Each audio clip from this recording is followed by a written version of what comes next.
క్రీస్తునందు ప్రియమైన దేవుని బిడ్డలారా, ఈరోజు మనందరి ఆశ ఒకటే. దేవుడు మన ప్రార్థనలను అంగీకరించాలి, వాటికి జవాబు ఇవ్వాలి.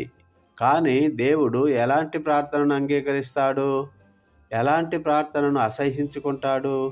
దీనికి జవాబు యేసు ప్రభువే స్వయంగా లోకాసు వార్త 18వ అధ్యాయంలో ఒక ఉపమానం ద్వారా చెప్పారు. ఈ ఉపమానాన్ని పరిసయ్యుడు మరియు సుంకరి అని పిలుస్తారు. ఈ ఉపమానము మనకు ప్రార్థనలో ఉండవలసిన యథార్థత, వినయం మరియు దేవుని కృప యొక్క ప్రాముఖ్యతను నేర్పుతుంది. రండి, ఈ రోజుటి సందేశంలో దేవుడు అంగీకరించే ప్రార్థన ఏమిటో ఈ ఉపమానం ద్వారా తెలుసుకుందాం.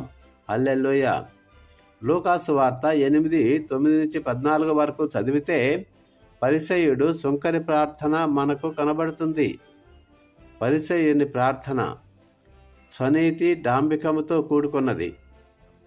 ప్రియమైన విశ్వాసులారా, మొదటగా పరిసయ్యుని ప్రార్థనను గమనిద్దాం. పరిసయ్యులు అంటే అప్పట్లో ధర్మశాస్త్రాన్ని బాగా పాటించేవారు. అతను దేవాలయమునకు వెళ్ళి తనలో తాను ఇలా ప్రార్థన చేసుకుంటున్నాడు. అతని ప్రార్థన మొత్తము స్వనీతితో, డాంబికముతో నిండిపోయింది. ఆయన ఇలా అంటున్నాడు: దేవా, నేను ఇతరుల వలె, ఈ సుంకరి వలె ఉన్ననందుకు నీకు స్తోత్రం అని అన్నాడు. అతను చేసిన ప్రార్థనలో 3 ముఖ్యమైన పొరపాట్లు ఉన్నాయి. ఒకటి స్వనీతి, సెల్ఫ్ రైచియస్నెస్. అతను తన సొంత క్రియలను, ఉపవాసములను, దశమ భాగములను దేవుని ముందు చెప్పుకున్నాడు. దేవుని కృప కంటే తన నీతి మీదే అతనికి నమ్మకం ఎక్కువ.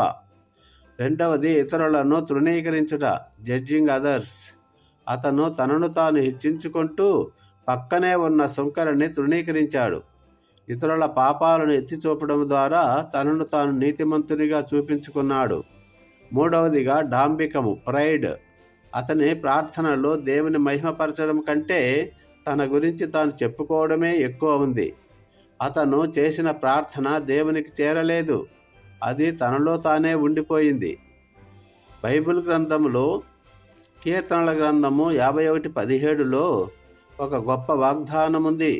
విరిగిన మనస్సే దేవునికి ఇష్టమైన బలులు. దేవా, విరిగి నలిగిన హృదయమును నీవు అలక్ష్యము చేయవు. కానీ పరిసయ్యుని హృదయము డాంబికముతో నిండిపోయింది. అందుకే అతని ప్రార్థన దేవునికి అంగీకారము కాలేదు.